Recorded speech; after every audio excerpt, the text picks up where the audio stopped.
ဓမ္မပရထေသနာမှဓမ္မရတနဲ့ဘဝသင်္ကန်းစာများအပိုင်း52တရားဒေသနာတော်ဒီကနေ့ညဓမ္မသဘင်ခန္ဓာကိုရှင်ဘုန်းတော်သခင်ရှင်တော်မြတ်ဖရာ၏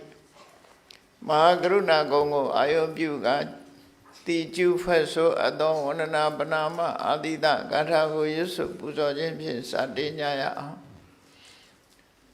ယောကပကောတိဟိပိအပမေယံကာလံကရွန်တောတိဒုက္ခရာနိခေရံကတောလောကဟိတယနာထောနမောမာကာရုဏိကတတတယောနာထောဝိနိယမြာစွာတတဝါဤ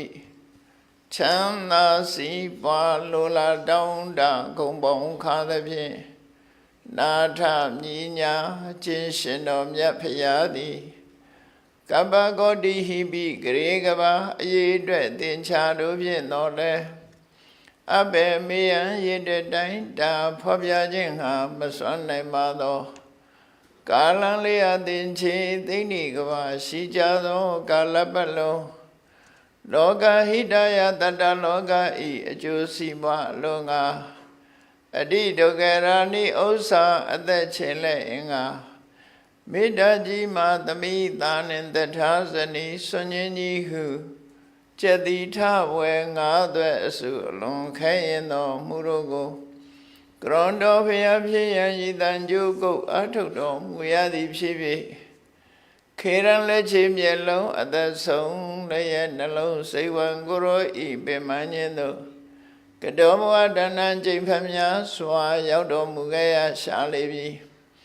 မဟာကရုဏီကတတတဝါများရင်ဝဲသားကဲ့သို့တနာချစ်ခင်မှာကရုဏာရှင်ဖြစ်တော်မူသောတသနာထသဝိနည်းများစွာတတဝါဤချမ်းသာစီးပွားလိုလားတောင်းတဂုံပေါင်းခါသဖြင့်နာထမြညာထိုရှင်တော်မြတ်ဖရာအား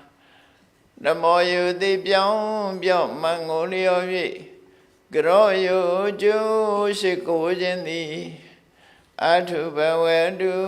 စင်စစ်မသွေဖြစ်ပါစေတည်း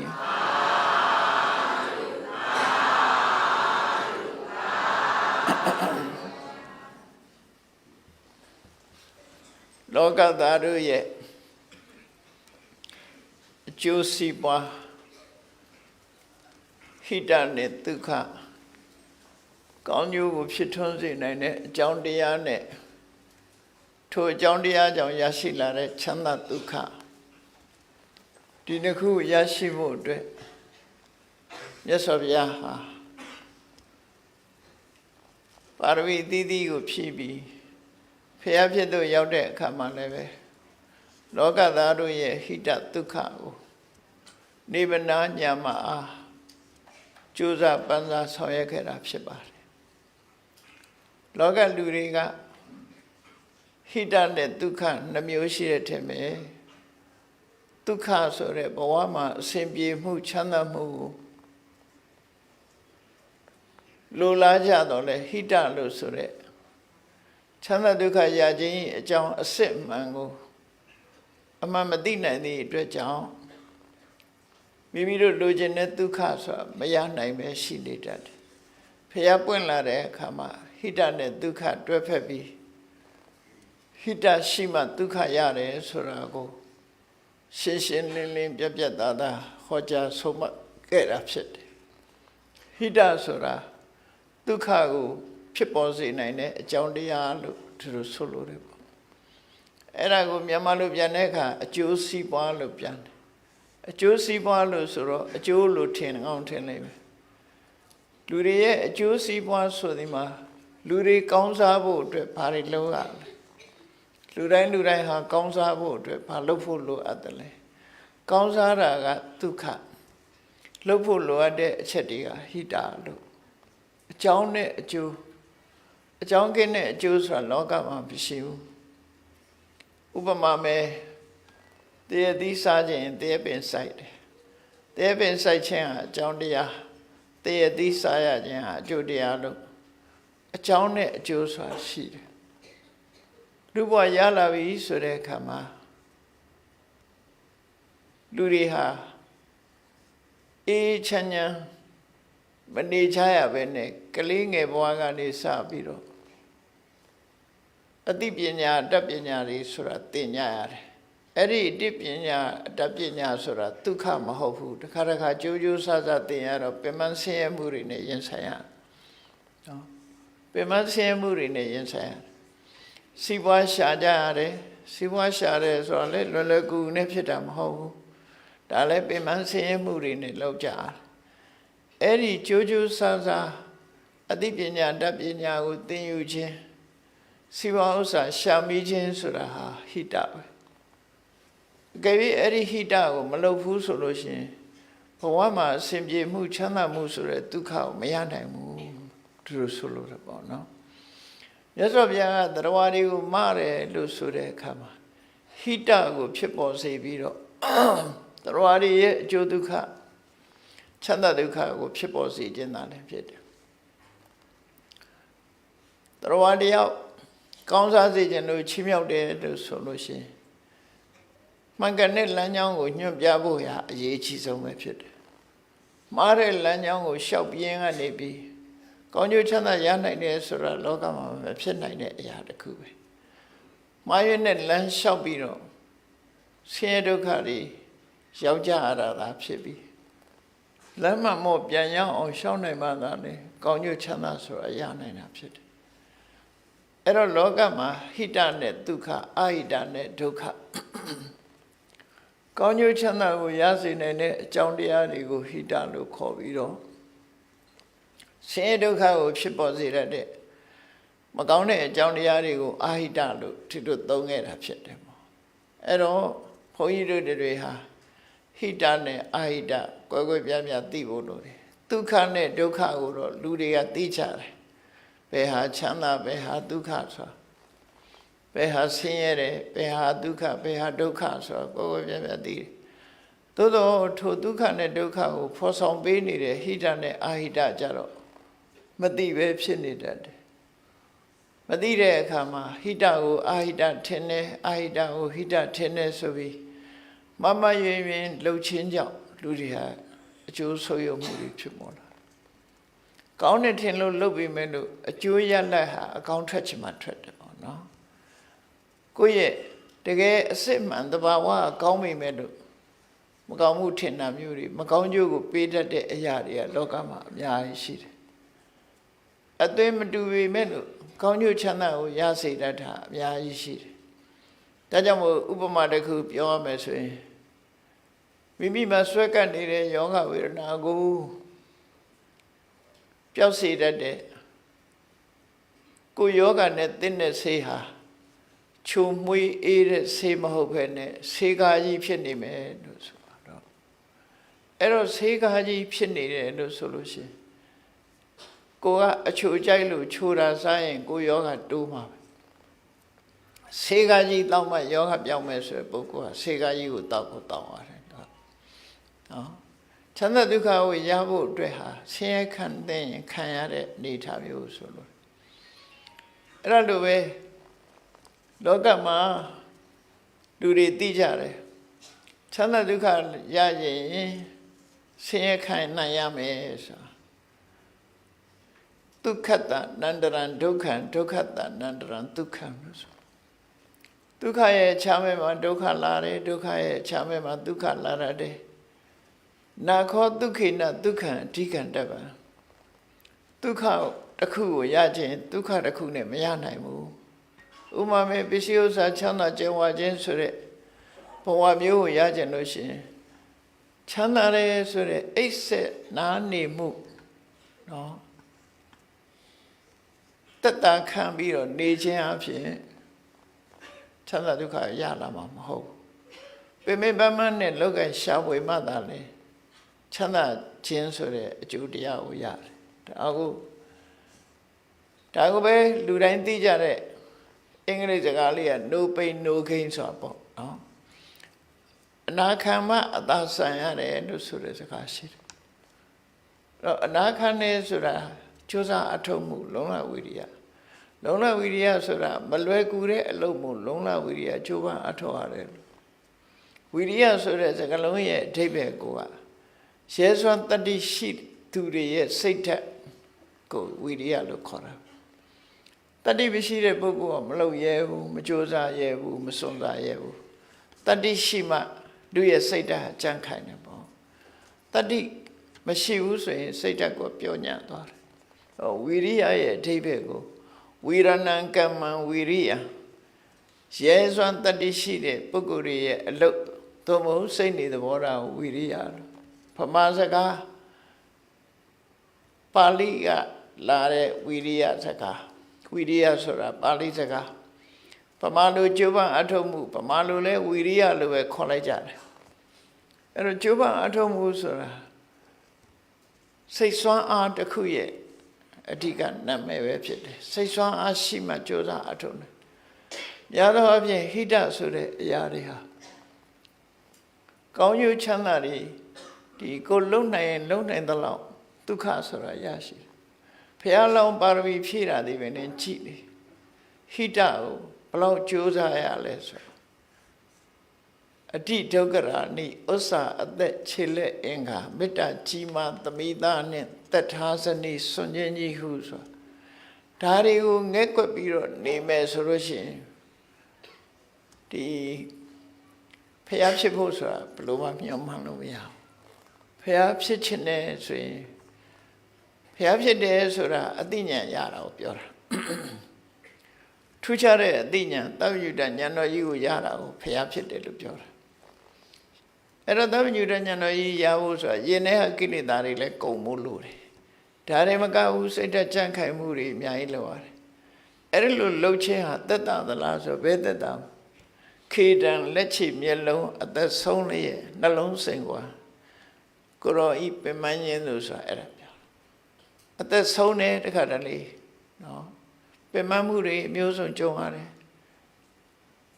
ကိုယ်မှာရှိတဲ့အရာတွေဆုံးရှုံးနစ်နာမှုတွေအများကြီးခံအဲ့ဒါလိုကြိုးပမ်းအထောက်မှရနိုင်တယ်အစင်းမြင့်ရင်မြင့်တော့ကြိုးပမ်းအထောက်မှုတွေကတက်တာဖြစ်တယ်ဒါကြောင့်မို့ဘဝရလာပြီဆိုရင်ဟိတနဲ့ဒုက္ခရှင်းလင်းပြတ်သားစွာသိအောင်လုပ်ဖို့လိုတယ်ဒုက္ခဆိုတာကိုတော့လူတွေလိုချင်ကြတယ်သို့တော့ဟိတကိုကြိုးစားဖို့ကြတော့လက်တွန့်နေကြတယ်ဒါကြောင့်ချမ်းသာဒုက္ခဆိုတာအပြည့်အဝမရနိုင်ကြတာပဲဖြစ်တယ်အဲ့တော့မြတ်စွာဘုရားရဲ့တရားဒေသနာတော်တွေဟာအကြောင်းနဲ့အကျိုးကိုတွဲဖက်ပြီးတော့ဟောတာဖြစ်တယ်တရားဝါတွေရဲ့ဟိတနဲ့ဒုက္ခတိကျစွာရှင်းလင်းဟောကြားတာဖြစ်လို့ဟိတနဲ့အဟိတခွဲခြားသိပြီးဟိတကိုလှုပ်ဆောင်ခြင်းအဟိတကိုရှောင်ကျဉ်ခြင်းဆိုတဲ့အလုပ်တွေဒါဟာဘဝသင်္ကန်းစာအနေနဲ့မြတ်စွာဘုရားဟောကြားခဲ့တာပဲဖြစ်တယ်ဒီကနေ့ဓမ္မပဒဒေသနာတော်တွေကနေပြီးတော့ဒီမြတ်စွာဘုရားရဲ့ဟိတအဟိတခွဲခြားဟောကြားပြီးတော့လောကလူသားတွေဘဝမှာအစဉ်ပြေဖို့သို့မဟုတ်ဒုက္ခဆိုတဲ့အရာကိုရရှိဖို့အတွက်ဟောကြားဆုံးမတဲ့ထဲမှာ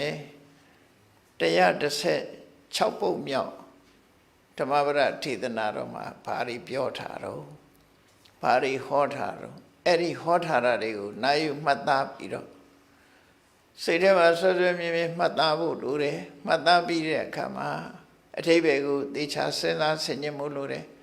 မှတ်သားတာကတတိအထိပ္ပယ်ဆင်ခြင်စဉ်းစားတာကပညာ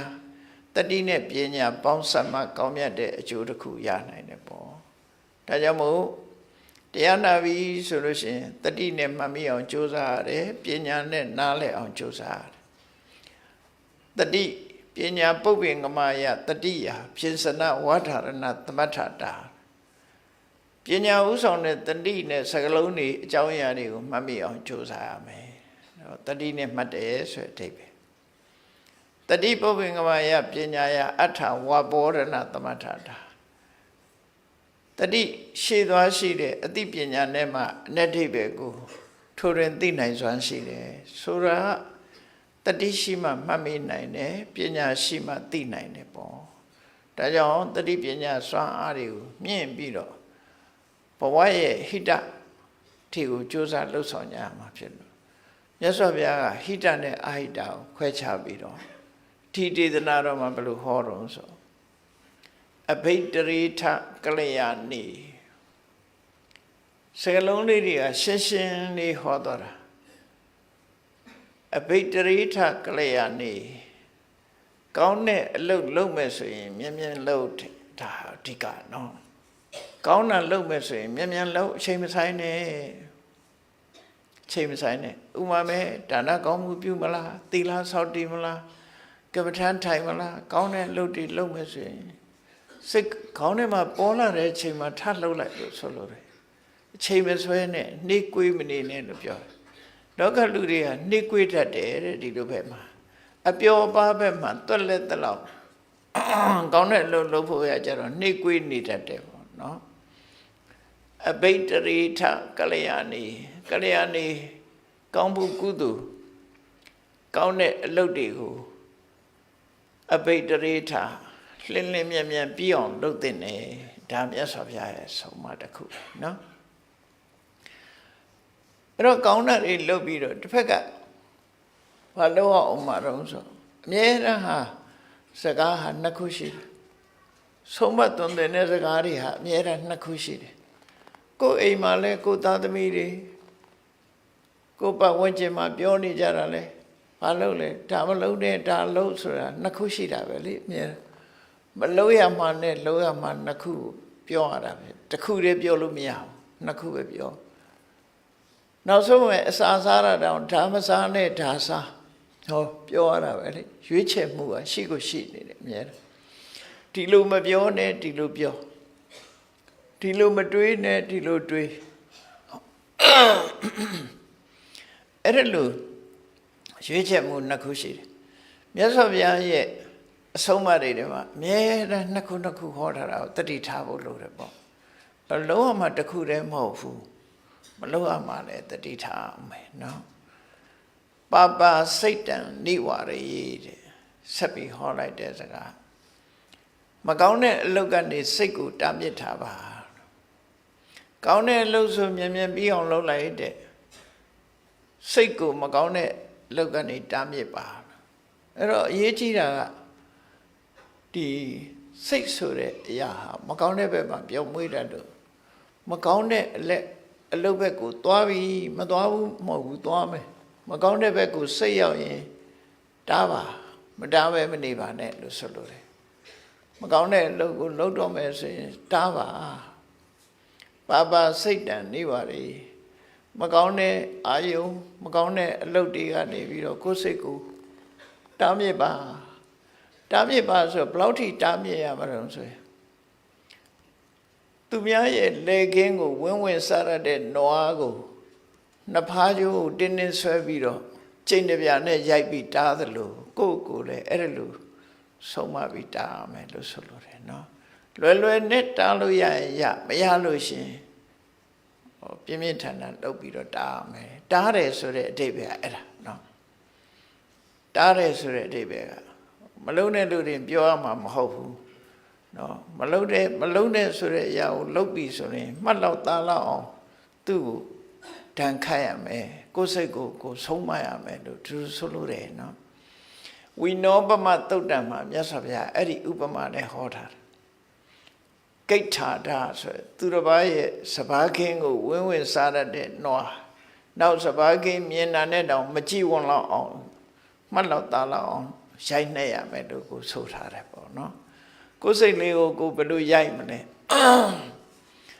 ရိုက်တယ်ကိုယ်စိတ်ကိုနှိမ့်ဆက်တယ်ဘယ်လိုနှိမ့်ဆက်အေးဒီလိုနေလို့ရှင်မင်းငရဲကြမှာပေါ့ငရဲမှာဒုက္ခတွေခံရမှာပဲလောကကြီးမှာဒုက္ခရောက်နေတဲ့လူတွေဟာစိတ်မနိုင်လို့ဒုက္ခရောက်တာဆိုတော့ဟောကြောက်စရာတွေနဲ့ကိုယ်စိတ်ကိုခြောက်လန့်ပေးရမယ်ဒီလိုဆိုလို့ဖြစ်ပေါ်လာနိုင်တဲ့ဆင်းရဲဒုက္ခတွေပြပြီးတော့ကိုယ်စိတ်ကိုဒီအဲ့ဒီဘက်ကိုမရောက်အောင်ဗမာပြည်မှာကိုယ့်ကိုခြောက်ကြတဲ့လူတွေရှိတယ်လေဒါစားတဲ့ပေတွေကတော့မဟုတ်ဒါပေမဲ့လို့ရက်လက်တော့ရက်လက်ကောင်းပဲကိုယ့်ကိုတတ်သိဖို့စူးစိုက်လို့ဖို့စိတ်ကူးရတဲ့လူတွေဟာသွားမလို့နဲ့အဖန်900 5ကဘာကိုယ့်ကိုတတ်သိတယ်ဆိုကြောက်သွားတယ် အခုတစ်ချိန်လောက်ကတော့စိတ်ညစ်လို့လှုပ်ချင်လှုပ်မှာပေါ့နော်အဖန်905ကဘာဆိုသူစဉ်းစားသွားတယ်ဘာပဲဖြစ်ဖြစ်အဲ့ဒါလို့ဒါအမှန်စာရဲပါတော့မဟုတ်ပါဘူးစာရဲပါတော့ဘုရားဟောတာတော့မဟုတ်ပါဘူးဘာပဲဖြစ်ဖြစ်ကိုယ်စိတ်ထဲကမကောင်းမှုလုံးမိဖို့ပဲအရေးကြီးတယ်နော်လုံးမိဖို့အရေးကြီးတယ်ဟိရိဩတ္တပဆိုတဲ့အဓိပ္ပာယ်ကအဲ့ဒီသဘောပဲဩတ္တပဆိုတာပတ်ဝန်းကျင်နဲ့ကိုယ်ငါမဟုတ်တာလုပ်လို့ရှိရင်နော်ငါမိဘတွေနာမည်ပြတ်မှာပေါ့ငါဆရာတွေနာမည်ပြတ်မှာပေါ့တော့ကိုယ်ပတ်ဝန်းကျင်ကလူတွေပေါ်မှာအလေးထားပြီးတော့စဉ်းစားတာအဲ့ဒါစိတ်ကိုနှိပ်ကွက်ခြင်းတစ်ခုပဲနောက်တစ်ခုကတော့ငါမဟုတ်တာလုပ်လို့ရှိရင်ငါအရွယ်နဲ့ငါခုံသိက္ခာတွေဘယ်လိုလုပ်ပြီးတော့လူချားထဲမှာမျက်နှာပြရဲတော့မှလဲဆိုတော့ကိုဒါလည်းစိတ်ကိုနှိပ်ကွက်တယ်လို့ခေါ်တယ်နော်အဲ့ဒါလို့နှိပ်ကွက်ပြီးလို့မကောင်းမှုကတားပြီဆိုရင်နှိပ်ကွက်ရမယ်သူကအဲ့ဒါလို့စိတ်ကိုအမျိုးမျိုးဟိုဘက်ကိုမသွားရဲအောင်ဆင်ကြီးကိုချွန်းနဲ့အုပ်ပြီးတော့ဆင်စိုးကြီးဟာလှုပ်မရအောင်ဒီဆင်ဦးစီးတွေကဆင်ကိုချုပ်ကင်တဲ့အခါမှာနေရွက်ရဲ့နောက်နားလေးမှာအလုံးကိုနာတဲ့နေရာပေါ့ကိုလည်းအခလေးနဲ့ထိုးကြည့်ပါလားဘယ်လောက်နာမလဲဆိုအဲ့နေရွက်နာမှာအလုံး sensitive ဖြစ်တဲ့နေရာမှာချွန်းနဲ့ပေါက်ပြီးတော့ချိတ်ထားရင်ဆင်ကအလုံးကိုနာတာအဲ့နေရာချွန်မြနေတဲ့ဆင်ချွန်ကြီးနဲ့ပေါက်ပြီးတော့အဲ့နေရာမှာချုပ်ကင်ထားလိုက်တဲ့ဆိုဆင်ကြီးဟာကုန်းអော်တာမလှုပ်နိုင်တော့ယုံနေနာလေယုံနေနာလေဆိုဘလောက်ပဲဆိုးတဲ့မုံရစ်တဲ့ဆင်မဲ့ဖြစ်စီဆင်ဦးသက်ကြီးကအဲ့ဒီချွန်းနဲ့ထိန်းချုပ်လိုက်ပြီဆိုရင်ဆင်စိုးကြီးဟာနောက်ဆုံးမှာအတန်ကုန်អော်ပြီးတော့ဆိုးတဲ့စိတ်တွေပျောက်သွားတာပဲအဲ့ဒီဘောမျိုးပဲကိုထိန်းချုပ်တယ်ဆိုတဲ့နီးတွေဟာမျိုးမျိုးရှိတယ်အဲ့လိုကိုထိန်းချုပ်နိုင်လို့ယန္တာဖြစ်သွားတဲ့ပုဂ္ဂိုလ်တွေကိုထိန်းချုပ်နိုင်လို့ပိစိကဗုဒ္ဓဖြစ်သွားတဲ့ပုဂ္ဂိုလ်တွေအများကြီးပဲစာပေကျမ်းကနေမှမှတ်တမ်းတင်ထားရရှိတယ်ပေါ့နော်အဲ့ဒါကိုအင်ကုတံကတ္တဝါချွန်ပမာပြု၍လို့စာထဲမှာရေးရရှိတယ်ပေါ့ကိုယ့်ရဲ့အတွေးကိုယ့်ရဲ့ဒီကိုဆုံးမတဲ့စကားလေးတွေကိုဒါအင်ကုတံကတ္တဝါချွန်းတဲ့ဖွဲ့လှုပ်၍စိတ်ဆင်ရိုင်းကိုချွန်းနဲ့အုပ်တယ်ဆိုတာအဲ့ဒီအဓိပ္ပာယ်မျိုးပြောတယ်နော်အဲ့တော့မကောင်းမှုအကုသိုလ်ကိုဆင်စိုးကိုချွန်းနဲ့အုပ်တယ်လို့ကိုယ်စိတ်ကိုတားမြစ်ရမယ်လို့ဒီလိုဆိုကောင်းတာလုပ်မယ်ဆိုရင်တော့တောင်းအားပေးလိုက်ချက်ချင်းပြည့်အောင်လုပ်မကောင်းတဲ့ပဲစိတ်ရောက်သွားပြီဆိုရင်အဲ့ဒီစိတ်ကိုတားမြစ်ရမယ်မကောင်းတဲ့ဘက်ကိုမသွားအောင်တားမြစ်ရမယ်တားမြစ်တယ်ဆိုတဲ့နေရာမှာဆင်စိုးကိုချွန်းနဲ့အုပ်တယ်လို့ကိုဖြစ်ပေါ်လာနိုင်တဲ့အပြစ်တွေနဲ့ကိုချင်းချောက်ပြီးတော့မလုံဝအောင်တားရမယ်လို့ဒီလိုဆိုလို့တယ်နော်ဒန္တဟိကရတောပုံညံပပတ္တမေရမတိမနောဘာကြောင့်ကုသိုလ်ကောင်းမှုလုပ်ရင်မြန်လုပ်လို့ပြောရတာလဲလို့ဆိုရင်တဲ့ကုသိုလ်လုပ်တဲ့နေရာကောင်းတာလုပ်တဲ့နေရာမှာနှေးကွေးနေမယ်ဆိုလို့ရှိရင်အကုသိုလ်တွေကရောက်လာတတ်တယ်ပေါ့စိတ်ကောင်းလေးဟာခိတ္တခဏလေးတင်ပေါ်တာဒီဥပုသ်ဆောင်ဥမှာပဲဆိုစိတ်ကလေးကခဏလေးပဲပေါ်တာရှင်ကြည့်ပေါ့လူငယ်လူရွယ်တွေရဲ့စိတ်ကိုကြည့်ဥပုသ်ဆောင်မလားစတိတ်ရှိုးသွားမလားနော်အဲ့တော့တခြင်းနားထောင်မလားတရားနာမလားဆိုရင်ကိုယ်စိတ်ကဘယ်ဘက်ကိုအတန်သွားတယ်ဆိုတာစဉ်းစားလို့ရတာပေါ့နော်တခြင်းဆိုရမယ်ရုပ်ရှင်ကြည့်ရမယ်ဆိုတဲ့ဘက်ကိုတော့စိတ်အားတန်းနေမှာပဲအဲ့တော့ဒါနဟိကရောတောပုံညာကောင်းတဲ့အလုပ်လေးခေါင်းထဲမှာပေါ်လာလို့စိတ်ကလေးကကျဉ်းနေတဲ့အချိန်လေးမှာမလုတ်ဖဲနဲ့နှေးကွေးနေမယ်လက်နှေးနေမယ်ဆိုလို့ရှိရင်မကောင်းမှုတွေဝင်လာလိမ့်မယ်ဒီလိုဆိုလို့တယ်ပေါ့နော်ဒါကြောင့်ဘာကြောင့်မကောင်းမှုတွေကဝင်လာတယ်လဲဆိုရင်ပပတ္တမေရမတိမနောလူရဲ့စိတ်ဆိုတာမကောင်းတဲ့ဘောမှာပဲပြောတယ်တဲ့ကောင်းတဲ့ဘောမှာမပြောနိုင်ဘူးကောင်းတဲ့အလုပ်ဆိုလို့ရှိရင်စိတ်ကအကြိုက်မဟုတ်ဘူးလို့ဆိုလို့တယ် မကောင်းတဲ့ဘက်သာစိတ်ကကြိုက်တော့အလွယ်တကူမကောင်းတဲ့ဘက်ဆိုရင်အလွယ်တကူလက်ခံတတ်တယ်ပေါ့ကောင်းတဲ့ဘက်ဆိုတော့နဲ့လက်မခံနိုင်ဘူးအဲ့ဒါကိုမြတ်စွာဘုရားကထိတိသနာတော်မှာဟောတာဖြစ်လို့ဒါကိုမှတ်သားထားပြီးတော့နေ့စဉ်ဘဝမှာကိုယ့်ကိုယ်သုံးချဖို့လိုတယ်နော်အဘိဓရိထကလျာဏီကောင်းတဲ့အလုပ်တွေကိုလင်းလင်းမြန်မြန်ဖြစ်အောင်လုပ်ပါပပစိတ်တန်နေပါလေမိမိစိတ်ကိုမကောင်းတဲ့ဘက်ကိုမရောက်အောင်နှိပ်ကွက်ဆုံးမပါတားမြစ်ပါဒါနဟိကရောတောပုံညာပပတမေရမတိမနောကုသိုလ်ကောင်းမှုကိုအချိန်ဆွဲပြီးတော့နေမယ်ဆိုလို့ရှိရင်လူစိတ်ဟာပြောင်းသွားတတ်တယ်မကောင်းတဲ့ဘက်ရောက်သွားတတ်တယ်ဘာကြောင့်လို့ဆိုရင်ပပတမေရမတိမနောလူစိတ်ဆိုမကောင်းတဲ့ဘက်ပဲပြောတယ်အဲ့တော့ကိုလိုအမဲ့ကုသိုလ်မလုပ်ဖြစ်တော့ဘူးလို့ဆိုလို့မလုပ်ဖြစ်တော့ဒါကြောင့်မို့ရမယံခါမှာခေါင်းထဲမှာကောင်းတာလေးလုပ်ဖို့ရလေးရပေါ်လာတတ်သေးတယ်အဲ့ပေါ်လာတဲ့အချိန်လေးမှာအပြောက်မခံမနဲ့ကြိုးစားအထောက်ဖို့လိုအပ်တယ်လို့သူဆိုလိုတာနော်အဲ့ဒါမေတ္တာမှာအရေးကြီးတဲ့အချက်လို့မြတ်စွာဘုရားရဲ့ဆွဆုံးမှာမြတ်စွာဘုရားရဲ့ဆွဆုံးမှာတိုင်းလိုက်နာကျင့်သုံးသွားကြတဲ့ပုဂ္ဂိုလ်တွေကတန်တရားကလွတ်သွားသည့်အထိအောင်အကျိုးရရှိသွားကြတယ်ပေါ့ကြားလိုက်တဲ့အခိုက်ကလေးကိုလက်တွေ့အသုံးချပြီးတော့တန်တရားကလွတ်အောင်ယုံထွက်သွားနိုင်ကြတယ်ပေါ့တမန်အဖြစ်တော့လူရဲ့စိတ်မှာတွေ့တာမှုတွေဆွလန်းမှုတွေဟာအလွယ်တကူနဲ့ယုံထွက်လို့ရနိုင်တာမဟုတ်ဘူးဒါတွေကယုံထွက်ဖို့ရအလွန်ခဲနာအလွန်ပင်ပန်းကြီးစွာကြိုးစားအားထုတ်နိုင်မှသာရရှိတယ်လို့သူတို့ဆိုတယ်ဒါကမြတ်စွာဘုရားရဲ့အဆုံးအမစကားတော်လေးကိုတပိုက်မှတ်သားဖို့ပေါ့နော်နောက်119ခုမြောက်ဂါထာမှာအဲ့ဒီဂါထာမှာမြတ်စွာဘုရားပါဟောတော်ဆိုပပံစေပုရိတောခယိရာလူဆိုတာတခါတခါတတိလက်လွတ်လို့ဖြစ်စေအတိညာမဆူရောက်လို့ဖြစ်စေမကောင်းမှုဆိုလုံးမိတတ်သွားတယ်မကောင်းတဲ့အတွေးတွေတွေးမိတတ်တယ်နော်အပြစ်ရှိတဲ့အတွေးတွေတွေးမိတတ်တယ်မကောင်းတဲ့စကားပြောမိတတ်တယ်မကောင်းတဲ့အလုပ်ကိုလုံးမိတတ်တယ်ဒါပုထုဇဉ်တို့ရဲ့သဘာဝပဲမကောင်းတာလုံးမိတယ်လုံးမိမှာပဲလူတိုင်းဟာအေးလိုက်နာကျင့်သုံးဖို့ကဘာလဲလို့ဆိုရင်နတ်နံကယိရာပုဏ္ဏပုဏ္ဏတခါတော့လုံးမိပြီးရင်နောက်ထပ်ပြီးတော့မလုံးမိအောင်ခီးဆိုင်ဖို့လိုတယ်နော်ကိုမိဘကိုပြန်ပြောမိတယ်ဆိုနောက်ထပ်ဘယ်တော့မှမပြောမိစေရဘူးဆိုကိုထိန်သေးဆောဆော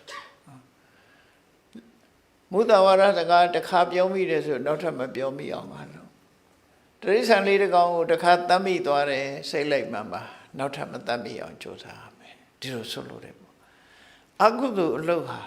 တစ်ခါမတော်တဆလုံးမိသွားတယ်မတော်တဆဆိုတာတွေကဖြစ်တတ်သေးတယ်နော်မတော်တဆဆိုတာတွေက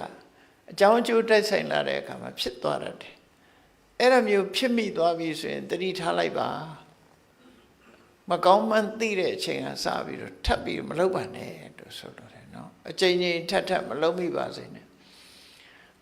အပေါင်းအသင်းကြောင့်မလို့အရက်ကလေးတစ်ခါတောင်းမိတယ်ဆိုနောက်ထပ်မတောင်းမိဖို့အရေးကြီးတယ်ပေါ့မူရစေးလေးတစ်ခါရှုမိတယ်ဆိုနောက်ထပ်မရှုမိအောင်နေဖို့လိုအပ်တယ်ပေါ့ဆိုလိုတဲ့အထိပ္ပယ်ဟာနော်မကောင်းတာတစ်ခါလုံးမိသွားလို့ရှိရင်ထပ်မလုပ်နဲ့ထပ်လို့ရင်မကောင်းမှုအဟုသူဆိုဆွဲသွားရောဆွဲသွားရင်ဖြေရခက်သွားပြီနော်နောက်ဆုံးမှဂျိုးကတ်သွားတယ်ပေါ့နော်အဲ့ဒါမျိုးမဖြစ်အောင်မြတ်စွာဘုရားဒါဆုံးမပပံစေပုရိတောခယိရာအေးပုထုဇဉ်ဘဝမှာမကောင်းတဲ့အလုပ်ကိုတော့လုံးမိတတ်တယ်ဟုတ်ပြီလုံးမိသွားရင်ဘာတတိထားမလဲနနံခယိရာပုဏ္ဏပုဏ္ဏထပ်တလဲမလုံးမိဖို့အရေးကြီးတယ်နောက်ထပ်မလုံးမိစေနဲ့ဒါတတိထားရမယ်အချက်အဲ့တော့မလုံးမိုံနဲ့မကဘူးတတိမထားရင်စိတ်ဆန္ဒရှိနေသေးရင်ထပ်လုံးမိတတ်သေးတယ်ဒါကြောင့်မို့မြတ်စွာဘုရားနတ္တံမိသန္နံခယိရာထားတယ် လှုပ်ချင်တဲ့ဆန္ဒကိုမပေါ်စေနဲ့ဟောလှုပ်ချင်တဲ့ဆန္ဒကိုပဲမဖြစ်စေနဲ့တော့မဖြစ်အောင်ထိသူတို့ဆိုလို့တယ်ဘာကြောင့်အခုလို့မကောင်းတဲ့အလုပ်နဲ့ပတ်သက်လာလို့ရှိရင်ထပ်ပြီးတော့မလုံးနဲ့လို့ပြောရတယ်လေနော်ဘာကြောင့်အဲ့လှုပ်ချင်တဲ့ဆန္ဒကိုပါဖယ်ရှားရမယ်လို့ပြောရတယ်လေဆိုရင်ဒုက္ခပပတ္တဥစ္စယောဝိဒနာမှာမကောင်းတဲ့အလုပ်တွေများလာပြီဆိုလို့ရှိရင်ဆိုးကျိုးကိုပေးတတ်ပါတယ်မကောင်းတာတွေလုပ်ပါများရင်ဆိုးကျိုးတွေဖြစ်လာဘယ်အရာပဲဖြစ်ဖြစ်ချက်ချင်းကြီးအကျိုးပေးမှာမဟုတ် accumulation ဆိုတာတဖြည်းဖြည်းစုလာတာယောဂဆိုတာတောင်ချက်ချင်းထဖြစ်တာမဟုတ်ဘူးနည်းနည်းချင်းစုပြီးများလာတာလေများလာပြီဆိုလို့ရှိရင်ကြည့်ပါကင်ဆာယောဂဖြစ်တတ်တယ်မှာပဲဟုတ်လားသူက primary stage ဆိုတာရှိသေးတယ်အဲ့ဒီအချိန်မှာမသိဘူးဆိုထပ်လာနောက်ဆုံးကြတော့stage 3တို့ stage 4တို့ရောက်ကုန်တာထပ်လှုပ်လို့ရှိရင်ယောဂများလို့ပဲကိုယ့်ရခက်တဲ့အနေထားမျိုးရောက်သွားတယ်ဒီလိုဆိုလိုတာပေါ့နော်ဒုက္ခပပတ္တဥစ္စယောမကောင်းတာတွေကိုယ့်ရင်နဲ့နှလုံးထဲမှာစုမိသွားပြီဆိုရင်တော့ဆိုးကျိုးကိုဖော်ထုတ်လာမှာပဲချက်ချင်းကြီးတော့မဖော်ထုတ်သေးဘူးကြားလာလို့ရှိရင်ဆိုးကျိုးတွေဟာစုလာလိမ့်မယ်ဒါကြောင့်သတိထားဖို့မြတ်စွာဘုရားဒီဆုံးမကိုပေးတာပဲဖြစ်တယ်ဒါတဏိတရင်မြတ်တာသတိထားရမှာမဟုတ်ပဲနဲ့တသက်တာကာလလုံးသတိထားရမှာပေါ့ဒါကြောင့်မြတ်စွာဘုရားရဲ့ဆုံးမအရာတွေဟာမတော်တဆမကောင်းမှုကိုလုံးမိတယ်ဆိုရင်ထပ်မလုံးမိအောင်သတိထားရမယ်လှုပ်ချင်တဲ့ဆန္ဒကိုလုံးဝဖယ်ရှားပစ်ဖို့လိုတယ်ဘာကြောင့်လဲဆိုရင်မကောင်းတဲ့အလုပ်တွေမကောင်းတဲ့စိတ်တွေသဘောထားတွေကိုယ့်ရဲ့နေမှာစုမိဆောင်းမိဖြစ်နေပြီအင်အားကောင်းလာပြီဆိုရင်ဆင်းရဲဒုက္ခတွေ့လိမ့်မယ်ဒီလိုဆိုလို့တယ်ပေါ့နော်အဲ့တော့မကောင်းတဲ့ဘက်တင်ပြောတာမဟုတ်ကောင်းတဲ့ဘက်ကိုလည်းမြတ်စွာဘုရားဟောတယ်ပုံဉ္စေပုရိသောကyiရနံပုဏ္ဏတမ္မိသနံကyiရထာဒုက္ခပုံညတဥစ္စယော118မြောက်ဂါထာမှာမကောင်းတာနဲ့ကောင်းတာဟိတနဲ့အာဟိတကိုရင်ဟောပြီးတော့ဟိတကိုမြတ်စွာဘုရားဟောတယ်ပုံဉ္စေပုရိသောကyiရလူဆိုတာတခါတည်းသရစိတ်ကလေးပေါက်လာတယ်စေရနာကောင်းလေးထားလာတယ်မိကောင်းဆွေကောင်းလေးနဲ့တွေ့လာတယ်ကောင်းတဲ့စိတ်ကလေးဝင်လာတတ်သေးတယ်လူရဲ့မှာရှိတတ်သေးတယ်ဘလောက်ဆိုကောင်းတဲ့စိတ်ကလေးဝင်လာတတ်သေးတယ်စိတ်ကောင်းလေးအဲ့လိုစိတ်ကောင်းလေးဝင်လို့ကောင်းတာကိုလုံးမိပြီဆိုရင်နော်ဒါကြတော့မတော်တဆလို့ပြောလို့မရဘူးအကုသိုလ်ကတော့မတော်တဆပေါ့နော်အဲ့တော့စိတ်ကောင်းလေးဝင်လာပြီဆိုရင်ထပ်လုပ်ပါကောင်းတာကြတော့ထပ်လဲလုပ်ပါတမ္မိသနံကyiရထာလှုပ်ချင်တဲ့ဆန္ဒကိုလည်းမွေးမြူထားပါဒါကြတော့ကောင်းတဲ့တစ်ချိန်တည်းကလုံးမိပြီဥမာမဲတလမှာဥပုပ်လေးတစ်ခါစောင့်ပူးတယ်အပေါင်းအသင်းကောင်းလို့ပဲဖြစ်စီဥပုပ်လေးစောင့်ပြီးတော့နောက်ထပ်စောင့်မချဖို့ကြိုးစားပါစောင့်နေတဲ့စိတ်ဆန္ဒကိုလည်းပွေးပါလို့ဆိုလိုတယ်ပေါ့နော်ဒါနကောင်းမှုလုံးမိတယ်ဆိုလို့ရှိရင်လည်းအဖို့ကောင်းလို့သို့မဟုတ်ပေါင်းတဲ့နေရာခေါ်လို့လှူမိတမ်းမိတစ်ခုဖြစ်သွားတယ်ဆိုရင်ထပ်တလဲလှူပြအောင်ကြိုးစားပါလှူခြင်းနဲ့စိတ်ဆန္ဒကိုလည်းမွေးထားပါကမ္မထံတစ်ခါလောက်ထိုင်မှုတယ်ဆိုလို့ရှိရင်ပေါင်းတဲ့ကောင်းလို့ပဲဖြစ်စီစေရနာတရာတရားဖြစ်ပေါ်လို့ဖြစ်စီတရားတစ်ခါထိုင်မှုတယ်ဆိုရင်နောက်ထပ်ထိုင်မှုရအတွက်ကြိုးစားပါထပ်တယ်လဲထိုင်ပြအောင်ထိုင်ပါထိုင်ရင်နဲ့စိတ်ဆန္ဒကိုလည်းမွေးမြူထားပါအဲ့တော့မြတ်စွာဘုရားအဆုံးအမတွေကိုကောင်းတဲ့ဘက်ကိုဟိတဆိုတာလုံးဝဒုက္ခဆိုတာရမှာမို့ဟိတကိုလုတ်ခိုင်းတာပဲဒါအကျိုးရလဒ်ကိုဖော်ပြတဲ့အနေနဲ့ဒုက္ခပုံညတဥစ္စယော ကိုယ့်ရဲ့ရင်ထဲနှလုံးထဲမှာကုသိုလ်ကောင်းမှုတွေစုမိဆောင်မိဖြစ်လာလို့ရှိရင်ချမ်းသာဒုက္ခဆိုတာရောက်လာမှာပဲဖြစ်တယ်ဒါနဲ့အလားတူစဉ်းစားကြည့်ကြမယ်ဆိုလို့ရှိရင်ပေါ့လူတွေဟာစီးပွားရေးနဲ့ပတ်သက်ပြီးတော့ပြောရမယ်ဆိုရင်ငွေကြေးတဏကိုစုဆောင်းဖို့ဆိုတဲ့အလေးထားတဲ့မှာလူတွေကသိပြီးတော့စုမှုဆောင်မှုကိုသိပြီးတော့စိတ်မပါကြဘူးများသောအားဖြင့်စိတ်မပါဘူးရရသုံးနေပဲများကြတယ်ပေါ့ဒါရခိုင်နှုံနဲ့ပြောကြည့်တာနော်ပြီးတော့ငွေလေးတစ်ချက်နှစ်ချက်ဆိုပါစို့အဲ့ဒါကိုစုဖို့အမှန်တမ်းဗမာတွေကဝန်လေးကြတယ်ဒါမို့ဆိုကြတာတွေမျိုးမျိုးရှိနော်တရုတ်လို့ရှာကလားလို့စုကလားလို့သုံးဗမာလို့မဖြုံးနဲ့ဆိုရယ်အဆိုတွေကဒါအယမ်းမဲ့သူ့အတူဖြစ်လာတဲ့စကားတွေမဟုတ်စုဆောင်မှုဘလောက်ဝန်လေးတယ်ဆိုတာစဉ်းစားကြည့်ပေါ့နော်ငွေလေးတစ်ချက်ကိုတစ်ချက်လို့မထင်ဘူးဗမာတွေကစုရမယ်ဆိုလို့ရှိရင်ဒါအလကားပဲလို့ထင်ဘာမှမဖြစ်တော့ဘူးပြီးတော့ဗမာစကားမှာရှိသေးတယ်စုရမှာပြင်းဖို့ပြောတဲ့စကားလေးနှမ်းတစ်လုံးနဲ့စီမဖြစ်ပါဘူးကွာဆိုတော့လေအဲ့တော့ဒီလောက်လေးစုနေလို့လည်းလကားပဲလို့ထင်တာမဟုတ်ဘူးကောင်းတာဆိုတာစုရမယ်ဖြစ်တယ်ပေါ့စုလာတဲ့အခါများလာတယ်စုတဲ့ပုဂ္ဂိုလ်နဲ့မစုတဲ့ပုဂ္ဂိုလ်ကကွဲများပြမှုအကျိုးခွဲပြားခြားနာမှုဥပမာတစ်ခုပြောမယ်ဆိုလို့ရှိရင်နိုင်ငံခြားဘာသာစကားတစ်ခုသင်နေဆိုတော့အထူးသဖြင့်အင်္ဂလိပ်စကားသင်နေပေါ့အင်္ဂလိပ်စကားသင်တဲ့အခါမှာတနေ့ကိုအင်္ဂလိပ်စကားလုံးတစ်လုံးရအောင်သင်တဲ့ပုဂ္ဂိုလ်နဲ့တစ်လုံးမှမသင်တဲ့ပုဂ္ဂိုလ်တစ်နှစ်ကြာရင်ကွာသွားပြီနော်တရက်တော့မသိတာသေးဘူးတနေ့ကိုတစ်လုံးတိုးပြီးတော့မှတ်သွားတဲ့ပုဂ္ဂိုလ်ဟာတစ်နှစ်ဆိုရင်ရက်ပေါင်း365ရက်ဆိုအင်္ဂလိပ်စကားလုံးပေါင်း365လုံးသိသွားပြီထို့တူပဲပါဠိစကားလုံးကိုမှတ်မယ်ဆိုလို့ရှိရင်လည်းတစ်နှစ်မှတ်လိုက်မယ်ဆိုရင်365ကဲမမှတ်ဖဲနေတဲ့လူကတစ်လုံးမှမရဘူးတစ်နှစ်ပြည့်သွားလို့ရှိရင်သူတို့နှစ်ယောက်ကွဲပြားခြားနာမှုတွေအကြီးကြီးဖြစ်သွားငွေကြေးတဏလည်းအဲ့တိုင်းပဲစုသူနဲ့မစုသူဟုတ်လားဒီနေ့ကို100စုတယ်ဆိုတဲ့လူက1ယောက်100မှမစုဘူး3ပြစ်တယ်ဆိုတဲ့လူနဲ့1ယောက်တစ်နှစ်ပြည့်လာလို့ရှိရင်ကွဲပြားခြားနာမှုတွေအများကြီးဖြစ်သွားပြီလေ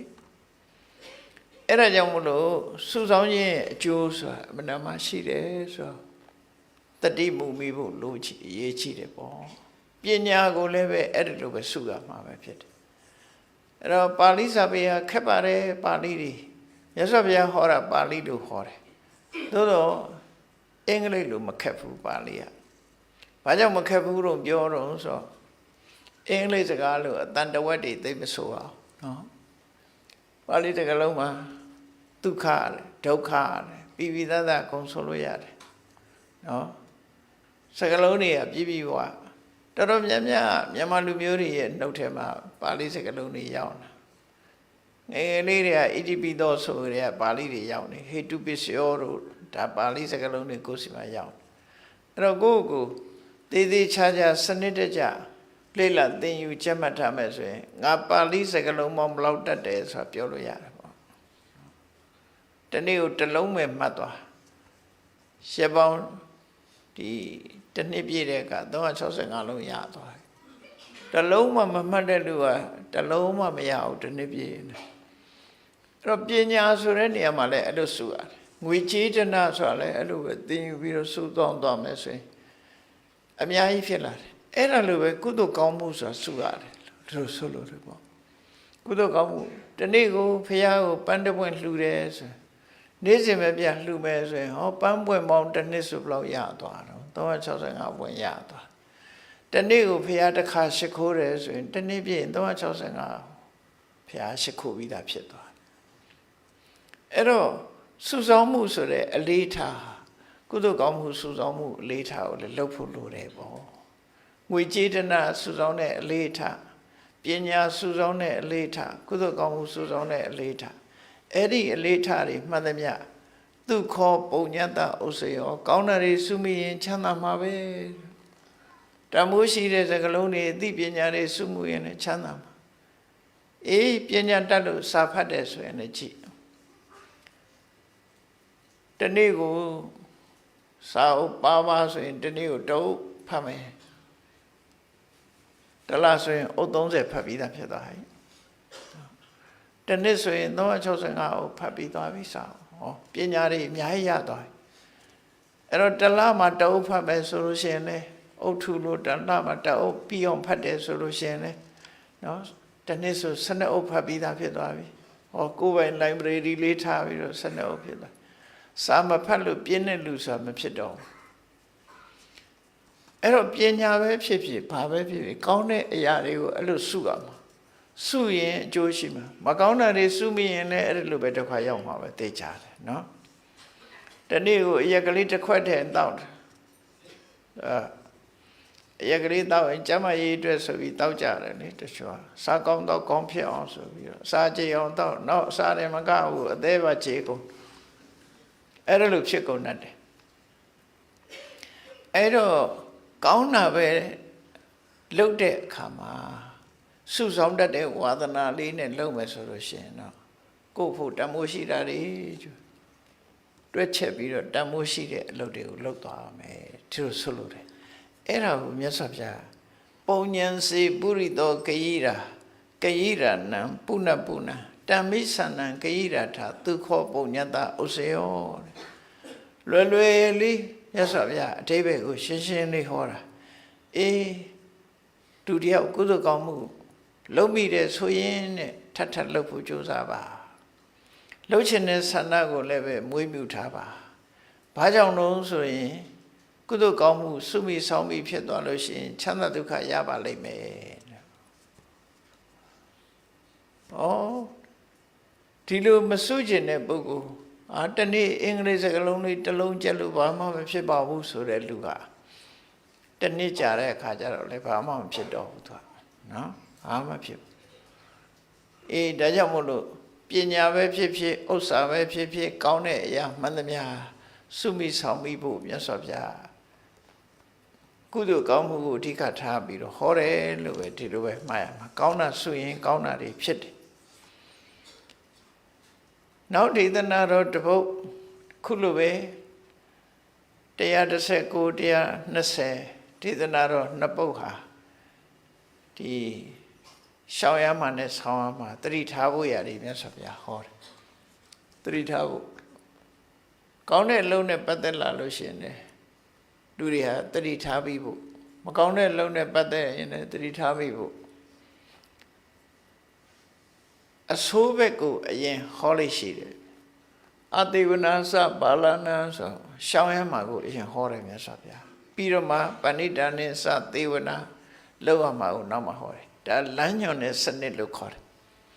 လမ်းညွန်တဲ့ပုဂ္ဂိုလ်တွေဟာမလိုက်ရမယ့်လမ်းကိုအရင်ပြောရမယ်လိုက်ရမယ့်လမ်းကိုနောက်မှပြောအဲ့တော့မလုပ်ရမှာကိုအရင်ပြောလုပ်ရမှာကိုနောက်မှပြောဒါပြောရပြောစဉ်ရှေ့ကပြောရပြောစဉ်ဟာအဲ့တိုင်းပဲရှိတယ်မှတ်တမဲ့ပြောတာမဟုတ်ဘူးနော်ဒါမလုံးနဲ့ဒါလုံးဆိုတာဒါလုံးဒါမလုံးနဲ့လို့ပြောရင်အစင်မကြဘူးဒါမလုံးနဲ့ဒါလုံးလို့ပြောရမယ်သူကဒီလမ်းမသွားနဲ့ဒီလမ်းသွားမသွားနဲ့ဆိုတာအရင်ပြောရမယ်ဘာလို့ဒါအရေးကြီးတယ်ပို့ပြီးတော့ဒီမှာလဲမြတ်စွာဘုရားဟောတာလေပါပောပိပတ္တိဗဒ္ဒရာယာဝပပံနပစ္စတိယဒါသပစ္စတိပပံအထပပောပပါဏိပတ္တိလူဆိုတာလူဆိုးလူကောင်းနဲ့လူဆိုးနှစ်ယောက်ရှိတတ်တယ်ပေါ့ကောင်းသူနဲ့ဆိုးသူပေါ့နော်အဲ့တော့စိတ်ယုံမှရှိသူနဲ့စိတ်ကောင်းရှိသူပေါ့ဒီရုပ်မှဆိုးစွမ်းသူနဲ့စိတ်ကောင်းနှလုံးကောင်းရှိတဲ့ပုဂ္ဂိုလ်အဲ့ဒီမှာပါပောပိပတ္တိပတ္ထရယာဝပပနပစ္စတိမဟုတ်တာလုပ်တဲ့အလုပ်တွေကမရင်ကျက်သေးဘူးအကျိုးမပေးသေးဘူးဆိုတဲ့အချိန်မှာတဲ့ ဒီဆိုးွားတဲ့လူဆိုးတယောက်တည်ပဲနဲ့ကောင်းစားနေတတ်သေးတယ်ဒါကိုတတိထားမှာနော်လူဆိုးပေမဲ့လို့ကောင်းစားနေတတ်တယ်ဘာကြောင့်ကောင်းစားတာတော့ဆိုလို့ရှိရင်သူ့ရဲ့ဆိုးဝါးမှုတွေကသူ့ကိုဒုက္ခမပေးသေးဘူးသူ့ကိုဒုက္ခမပေးသေးဘူးယောဂဟာဖြစ်စားကဘယ်သူမှဒုက္ခမပေးဘူးဖြစ်ခါစားလေးဆိုရင်ဒုက္ခမပေးသေးဘူးအဲ့ဒါလိုပဲမကောင်းတဲ့အလုပ်တွေဟာသူတယောက်ကိုချက်ချင်းကြီးဒုက္ခမပေးသေးဘူးသူကမရင်းကျက်သေးဘူးဆိုရင်ကောင်းကျိုးချမ်းသာမရသေးဘူးအကျိုးမပေးသေးဘူးဥပမာမဲ့တရေပင်စိုက်တာတယ်တနေ့နဲ့အတိမသိသေးဘူးအဆောက်အောင်အတိသိပြီဆိုတဲ့အခါကျတော့အကျိုးတွေရလာပြီအဲ့ဒါလိုပဲမကောင်းတာလုပ်တဲ့ပုဂ္ဂိုလ်ကလည်းပဲအကောင်းတွေတွေးနေတတ်သေးတယ်တဲ့အဲ့ဒီအကောင်းတွေးနေတာဟာသူလုပ်တဲ့မကောင်းမှုတွေကအကျိုးမပေးသေးလို့ပါတဲ့အကျိုးမပေးသေးလို့လောကလူတွေရှိကြတယ်လေဒီလူကတော့မကောင်းတာအကုန်လုပ်တဲ့ဒါပေမဲ့ဒီလူကချမ်းသာနေတာဒီလူကအဆင်ပြေနေတာလို့သူတို့ထင်တတ်တယ်မကောင်းတာလုပ်လို့ချမ်းသာတယ်လို့သွားတွက်တာနော်အကျိုးမပေးသေးလို့ရှိရင်လူဟာအဆင်ပြေခြင်းပြေနေသေးတယ်လို့ဆိုလိုတယ်ယဒါသပစ္စတိပပံအထပဘောပပနိပတ္တိသူ့ရဲ့မဟုတ်တဲ့လုပ်ရက်တွေကအကျိုးပေးလာပြီးရင့်ကျက်လာပြီးဆိုရင်တော့အဲ့ဒီကျရင်တော့ဒုက္ခလှတွေ့ပြီမကောင်းတဲ့လူဟာမကောင်းတဲ့လူဟာမကောင်းကျိုးတနည်းခန်းကိုခံရတယ်လို့သူတို့ဆိုလို့တယ်နော်အကောင်းတဲ့ဘက်ကနေပြီးမြတ်စွာဘုရားဟောပြဗတ္တရောပိပတ္တိဗတ္တရယာဝဗတ္တရနပတ္တိယဒါသပစ္စတိဗတ္တရအထဗတ္တရောဗတ္တရာနိပတ္တိဗတ္တရဆိုတာဗတ္တကောင်းတဲ့လူကောင်းစိတ်ကောင်းနှလုံးကောင်းရှိသူတော်ကောင်းပပဆိုတာလူဆိုးလူယုံမှာနော်အဲ့ဒီမှာလူတော်လူကောင်းဖြစ်ပေမဲ့လို့တဲ့တခါဒီဗတ္တရောပိပတ္တိပပံလူတော်လူကောင်းဖြစ်နေပေမဲ့လို့အဆိုးတွေ့နေရတတ်သေးတယ်သူလုပ်တဲ့ကောင်းတဲ့လုပ်ရက်တွေကအကျိုးမပေးသေးဘူးဆိုရင်သူဘလောက်ကောင်းတာတွေလုပ်နေအကောင်းမတွေ့သေးဘူးဒါရှိနိုင်တယ်ဆိုလိုတာသူတစ်ပင်လေးစိုက်ထားတယ်ဘယ်ပင်ဟာမှမသိသေးဘူးသူမစားရသေးဘူးအသေးရှိသေးတယ်အချိန်အဲ့ဒါလိုပဲကောင်းကျိုးချမ်းသာရအောင်ကောင်းတဲ့စိတ်ကောင်းနှလုံးကောင်းထားတဲ့ပုဂ္ဂိုလ်ဟာဒီကောင်းတာတွေကအကျိုးမပေးသေးဘူးဆိုရင်သူဟာအဆိုးနဲ့ကြုံနေတတ်သေးတယ်တဲ့ယဒါသပစ္စတိဗတ္တရံအထဗတ္တရောဗတ္တရာနိပတ္တိကိုလုပ်တဲ့ကောင်းတဲ့အလုပ်တွေကအကျိုးပေးပြီမမဲတရားချမ်းကြီးကအသီးတွေသီးပြီဆိုတဲ့အခါဆိုလို့ရှိရင်ဝင်ငွေတွေဖြောင်းလာပြီပေါ့အဲ့ကြတော့ဒီလိုဆိုလိုတာပေါ့နော်အထဗတ္တရောဗတ္တရာနိပတ္တိအဲ့ကြတော့မှလူကောင်းဟာကောင်းကျိုးချမ်းသာတွေကိုအပြည့်အဝခံစားရတယ်လောကကြီးမှာဒီလိုအဆုံးအမမျိုးကရသော်ဗျာရဲ့အဆုံးအမထဲမှာပဲရှိတယ်ပေါ့နော်အဆုံးအမထဲပဲရှိတယ်ဒါကြောင့်ဒီကံကြမ္မာရဲ့သဘာဝတွေကိုကြာကြာနားလည်ဖို့နဲ့ကိုယ်ပါလုံးရမယ်ပါမလုံးရဘူးဆိုတော့မြတ်စွာဘုရားဟိတနဲ့ဒုက္ခတွဲဖက်ပြီးတော့ဆုံးမသွန်သင်တာဖြစ်တယ်ဒါကြောင့်ဒီဒေသနာတော်တွေကိုတည်တည်ချာချာလေ့လာမှတ်သားပြီးအခုဟောတဲ့ထဲမှာဒီမကောင်းတဲ့လူဟာလည်းပဲမကောင်းတဲ့အလုပ်တွေကအကျိုးမပေးသေးရင်ကောင်းတာနဲ့တွေ့နေတတ်တယ်မကောင်းတဲ့လူမကောင်းတာကအကျိုးပေးပြီဆိုရင်တော့မကောင်းတဲ့လူဟာမကောင်းကျိုးကိုခံစားရမှာဒါအတိဝရိပဲနော်မကောင်းတာလုပ်ရင်မကောင်းကျိုးရတယ်ဆိုတာပုံသိကချက်ကောင်းတာလုပ်ရင်ကောင်းကျိုးရတယ်ဆိုတာပုံသိကချက်သို့တော့ချက်ချင်းကြီးရတာလားဆိုတာအဲ့လိုတော့မဟုတ်ဘူးအဲ့လိုဆိုရင်မကောင်းမှုအဟုသို့ဘယ်သူလုပ်ရဲမလဲမကောင်းမှုအဟုသို့လုပ်လို့အဝီစီငရဲထိုးကြသွားတယ်ဆိုဘယ်သူမှမလုပ်ရဲဘူးလေကောင်းစားနေသေးလို့သာလူတွေကကျိုးမပေးပါဘူးဆိုပြီးတော့အခုထုံးတဲ့လက်၌အခုဖြူသွားတာမျိုးမဟုတ်ဘူးအခုငရုတ်သီးစားအခုစက်တဲ့ရှားပေါ်ရောက်ငရုတ်သီးကဆက်သွားတာအဲ့ဒီလိုကံကြမ္မာကအခုလို့အခုကြိုးပေးတာမျိုးမဟုတ်သေးဘူး အချိန်ပိုင်းလေးတွေကလိုအပ်သေးတယ်ပေါ့ကံကနေပြီးတော့အကျိုးပေးတာကိုနာနဲ့ခဏိကလို့ခေါ်တယ်နာနာခဏိကလှုပ်တဲ့အချိန်နဲ့အကျိုးပေးတဲ့အချိန်ဟာကွဲပြားခြားနားမှုလေးတွေရှိတယ်အဲ့ဒီကွဲပြားခြားနားမှုခြားလေးမှာလူဟာမျက်စိလဲပြီးတော့မကောင်းတာလုပ်လဲမကောင်းတာမဖြစ်ပါဘူးကောင်းတာလုပ်လဲကောင်းတာမဖြစ်ပါဘူးလို့ဆိုပြီးတော့မကောင်းတာလုပ်တဲ့ပုဂ္ဂိုလ်တွေကနောက်ဆုံးကြတော့မကောင်းတဲ့ဆင်းရဲဒုက္ခတွေခံစားရပြီးကောင်းတာလုပ်တဲ့ပုဂ္ဂိုလ်သားလည်းကောင်းကျိုးချမ်းသာခံစားရတယ်ကံကြမ္မာနဲ့ပတ်သက်ပြီးတော့မျက်စိလဲသွားနိုင်တယ်ဒါကြောင့်မြတ်စွာဘုရားကမျက်စိမလဲအောင်လို့မကောင်းတဲ့အလုပ်တွေကအကျိုးမပေးသေးလို့ရှိရင်နော်မကောင်းတဲ့လူဟာမကောင်းကျိုးကိုတွေးရအောင်မဟုတ်သေးဘူးမကောင်းကျိုးမကောင်းတဲ့လူဟာကောင်းကျိုးချမ်းသာတွေကိုတွေးနေရအောင်မှာပဲနော်မကောင်းမှုကုသိုလ်ကအကျိုးပေးပြီးဆိုတဲ့အခါမှာမကောင်းတဲ့လူဟာမကောင်းကျိုးတွေကိုအပြည့်အဝခံစားရလိမ့်မယ်ကောင်းတဲ့ပုဂ္ဂိုလ်ကလည်းအဆိုးတွေ့ခြင်းတွေ့နေတတ်တယ်ဘာကြောင့်လို့ဆိုရင်ကောင်းတဲ့အလုပ်တွေကအကျိုးမပေးသေးလို့တဲ့ကောင်းတဲ့အလုပ်ကအကျိုးပေးပြီဆိုလို့ရှိရင်တော့ကောင်းတဲ့သူဟာကောင်းကျိုးကြီးပဲခံစားရမှာဖြစ်တယ်လို့မြတ်စွာဘုရားဒီဒေသနာတော်မှာခုလိုဟောကြားတာဖြစ်ပါတယ်တရားချစ်ခင်သူတော်စင်ပြိဿအပေါင်းတို့ဓမ္မပဒဒေသနာမှာဓမ္မရတနဲ့ဘဝသင်္ကန်းစာများဟာမိမိဘဝအတွက်အမတန်မှအရေးပါတဲ့ခိုင်လိုင်းတွေကိုဟောကြားဆုံးမပေးထားတာဖြစ်လို့ဒီဆုံးမတရားတွေနဲ့အညီကျင့်သုံးနေထိုင်သွားကြမယ်ဆိုလို့ရှိရင်ကိုယ့်အတွက်ကောင်းကျိုးဆိုးကျိုးဆိုတာကောင်းတဲ့အလုပ်ဆိုးတဲ့အလုပ်တွေပေါ်မှာမူတည်ပြီးကောင်းကျိုးဆိုးကျိုးဆိုတာရလို့ကိုယ့်ကိုအမြဲတမ်းတတိပညာထားပြီးကောင်းတဲ့အလုပ်တွေကိုကြိုးစားလုပ်ဖို့မကောင်းတဲ့အလုပ်တွေကိုကြိုးစားရှောင်ကျဉ်မှုရှောင်ကျဉ်ခြင်းလှုပ်ဆောင်ခြင်းဒီနှမျိုးသာလဲဘဝမှာရှောင်တဲ့နာကိုရှောင်ခြင်းလှုပ်တဲ့နာကိုလှုပ်ဆောင်ခြင်းသည်သာလဲကောင်းကျိုးချမ်းသာတွေကိုရနိုင်တယ်ဆိုတာကိုမှတ်သားပြီးမြတ်ဗုဒ္ဓရဲ့အဆုံးအမအတိုင်းကျင့်သုံးနေထိုင်နိုင်ကြပါစေကုန်သတည်း